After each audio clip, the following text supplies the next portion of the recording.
अगर हम यूरिया की बात करते हैं तो आजकल जनरली देखा जाता है कि यूरिया का लेवल बढ़ जाता है बहुत सारे पेशेंट में, और बहुत सारे पेशेंट में ये देखने को मिलता है कि यूरिया घट जाता है। बट अगर यूरिया बढ़ जाता है ना, तो लोगों को यही लगता है कि भाई मेरी किडनी तो डैमेज हो गई, मेरी किडनी खराब हो गई। मैं आज एक एक चीज़ें बताऊंगा कि यूरिया किन लेवलों से किन कारणों से उसका लेवल बढ़ जाता है और किन कारणों से यूरिया का लेवल घट जाता है। अगर हम यूरिया की बात करें तो यूरिया एक वेस्ट प्रोडक्ट है। यूरिया हमारी बॉडी का एक वेस्ट प्रोडक्ट है, जो कि हम लोग जो प्रोटीन इनटेक करते हैं वो सिंपलर फॉर्म अमीनो एसिड में कन्वर्ट होता है। जब अमीनो एसिड में कन्वर्ट होता है तो उसमें एक अमोनिया नाम का सब्सटेंस निकलता है, जो कि बहुत टॉक्सिक होता है। अब ये अमोनिया बॉडी से निकालने के लिए हमें बहुत ज़्यादा बॉडी में पानी की ज़रूरत पड़ेगी, बट इतना हमारी बॉडी में वाटर होता नहीं है, यानी पानी होता नहीं है। तो हमारा लिवर है, जो हमारा लिवर ऑर्गन्स होता है, ये भाई साहब क्या करते हैं कि इस अमोनिया को यूरिया के फॉर्म में कन्वर्ट कर देते हैं थ्रू द यूरिया साइकिल। अब यूरिया भी वेस्ट ही है। अब आपको लगता होगा कि जब अमोनिया भी वेस्ट है, यूरिया भी वेस्ट है, तो अमोनिया के फॉर्म में ही बॉडी से बाहर निकाल देते, बट नहीं। यूरिया क्या लिवर क्या करता है, अमोनिया को यूरिया के फॉर्म में कन्वर्ट कर देता है, और urea less toxic as a compare of ammonia, यानी यूरिया आपका कम टॉक्सिक है किसके कंपेयर में, आपके अमोनिया के कंपेयर में। तो यानी जो यूरिया है वो ब्लड से आपके यूरिन के थ्रू, यानी किडनी इसको फिल्टर करके यूरिन के थ्रू, पेशाब के थ्रू बाहर निकाल देती है। अब अगर हम बात करें तो नॉर्मल रेंज क्या होती है यूरिया का, 15 to 45 मिलीग्राम पर डेसीलीटर होता है। बट किसी किसी कंडीशन में, किसी किसी लैबों में इसकी जो है नॉर्मल रेंज थोड़ा सा वेरिएबल होती है, बट उस पर आप जो है ज़्यादा वो नहीं करने का, ठीक है। अब अगर देखो, अगर किडनी डैमेज होती है तो क्या होता है कि आपकी जो है ये यूरिया जो है, जो सब्सटेंस है, वो बाहर नहीं निकल पाता, ठीक है। तो इस कारण से आपके ब्लड में यूरिया का लेवल इंक्रीज हो जाएगा। अच्छा, किस किस कारणों से आपके यूरिया का लेवल इंक्रीज होगा, तो एक तो प्री रीनल डिजीज है। प्री मतलब पहले, रीनल मतलब किडनी, कॉजेस मतलब कारण।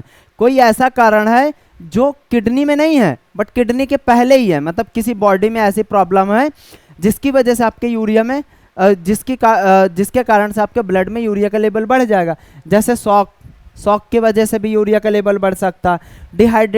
डिहाइड्रेशन पानी की कमी से बढ़ सकता है। डायरिया वॉमिटिंग की कंडीशन में भी यूरिया का लेवल बढ़ जाता है आपके ब्लड में। अगर लो ब्लड प्रेशर है तब भी आपका यूरिया का लेवल बढ़ जाता है, ठीक है, ब्लड में। रीनल डिजीज मतलब अगर किडनी में ही दिक्कत है तब भी आपका यूरिया का लेवल बढ़ जाता है। अब अगर एक्यूट रीनल फेलियर है, एक्यूट रीनल फेलियर का मतलब, एक्यूट मतलब कुछ दिन या कुछ समय, जैसे अभी किडनी की बीमारी तो है बट अभी वो रिसेंटली की है, अभी फिलहाल की है, ठीक है। क्रॉनिक रीनल डिजीज का मतलब होता है लंबे समय से कोई बीमारी चली आ रही, लंबे समय से मतलब भाई कई सालों से चली आ रही है और डायलिसिस पे आप जिंदा हो, तो उस कंडीशन में भी आपकी बॉडी का यूरिया लेवल बढ़ सकता है, ठीक है। रीनल कार्सिनोमा में भी बढ़ जाता है यूरिया का लेवल। अगर व्हाट इज कार्सिनोमा मतलब किडनी का अगर कैंसर है, अगर आपके पास आपके बॉडी में किडनी कैंसर है, रीनल मतलब होता है किडनी, रीनल मतलब क्या होता है, सॉरी, रीनल मतलब होता है किडनी, ठीक है, रीनल मतलब होता है किडनी। तो यानी अगर आपका किडनी में ही कोई प्रॉब्लम है तब भी आपके बॉडी में यूरिया का लेवल बढ़ जाएगा। अब पोस्ट रीनल कॉजेस की बात करें, अगर पोस्ट रीनल कॉजेस की बात करते हैं तो इसमें क्या होगा, अगर जैसे कि आप देखो किडनी है आपकी, ठीक है, ये आपके ये आपकी किडनी है, बेसिक सब डायग्राम बनाएंगे हम।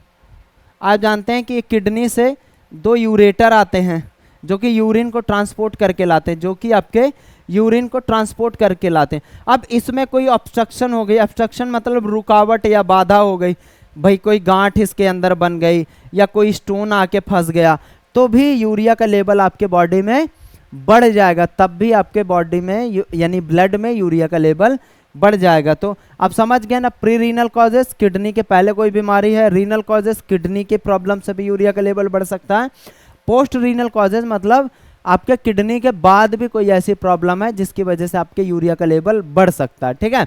चलो अब बात करते हैं कि आपके यूरिया का लेवल किस कंडीशन में कम हो जाता है। तो सीधी सी बात है यहाँ पे, अगर आप डाइट में प्रोटीन कम खाते हैं। आप जानते हैं कि यूरिया जो वेस्ट प्रोडक्ट है वो यूरिया प्रोटीन से बना था, बट एक चीज़ बताओ, जब प्रोटीन ही आपकी बॉडी में कम है तो यूरिया का लेवल अपने आप कम हो जाएगा। भाई जब आप न्यूट्रिएंट्स ही नहीं ले रहे हो तो वेस्ट कहाँ से निकलेगा, सीधी सी बात है। तो अगर प्रोटीन की कमी है तब भी आपकी बॉडी में यूरिया का लेवल कम हो जाएगा। मैल न्यूट्रिशन, न्यूट्रिएंट्स की कमी है, सीवियर लिवर डैमेज, अगर आपका लिवर डैमेज है, आप जानते हो यूरिया को बना कौन रहा है, लिवर बना रहा, अगर लिवर डैमेज हो जाएगा तब भी आपके यूरिया का लेवल कम हो जाएगा।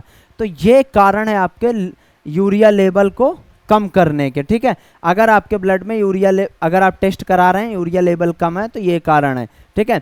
अगर यूरिया लेवल बढ़ रहा है तो मैंने अभी पिछले उस पर बताया था, जस्ट अभी पहले बताया था, उसमें आपको वो सारे कारण दिए हुए हैं, ठीक है।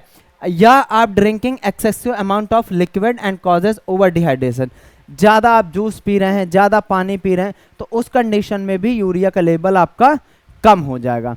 अब एक छोटा सा पॉइंट है ब्लड यूरिया नाइट्रोजन की, ये एक टेस्ट होता है सिंपल सा, जिसमें ब्लड यूरिया नाइट्रोजन का एक परसेंटेज देखते हैं। जो आपका यूरिया होता है ना, इससे नाइट्रोजन बाइंड होते हैं, इससे नाइट्रोजन आपके बाइंड होते हैं, ठीक है। कहीं कहीं बन लगा के हम यूरिया निकाल लेते हैं, यूरिया का लेवल, और कहीं कहीं यूरिया से ही बन लगा लेते हैं। एक ही टेस्ट लगाने की ज़रूरत होती है, दोनों टेस्ट हम परफॉर्म नहीं करते। अब ये बन क्या है, amount of nitrogen present in urea, इसमें ये चेक करते हैं कि जो आपका यूरिया है उसमें कितना नाइट्रोजन प्रेजेंट है। 1 मिलीग्राम पर डेसी, अगर 2.14 मिलीग्राम पर डेसीलीटर आपका बन है तो उसमें 1 मिलीग्राम पर डेसीलीटर आपका यूरिया होगा। अब कैसे होगा, जैसे अगर देखो यूरिया का टेस्ट लगाया तो 2.14 से हम डिवाइड कर देंगे, आपका बन आ जाएगा। अगर बन हमने परफॉर्म किया तो मल्टीप्लाई 2.14 आपका यूरिया आ जाएगा, ठीक है। अब कैसे, जो आपका यूरिया है ना, यूरिया है इसका मॉलिक्यूलर फॉर्म होता है 60, बन जो है ना ये सॉरी नाइट्रोजन, ये यूरिया है, और जो आपका नाइट्रोजन है इसका मॉलिक्यूलर फॉर्म होता है 28। तो अगर 28 को यूरिया से डिवाइड करेंगे तो आपका जो मॉलिक्यूलर फॉर्म आएगा, वो जो परसेंटेज आएगा 2.14 आएगा, तो ये आपका बन हो जाता है, यही आपका एवरेज हो जाता है बन। It is done.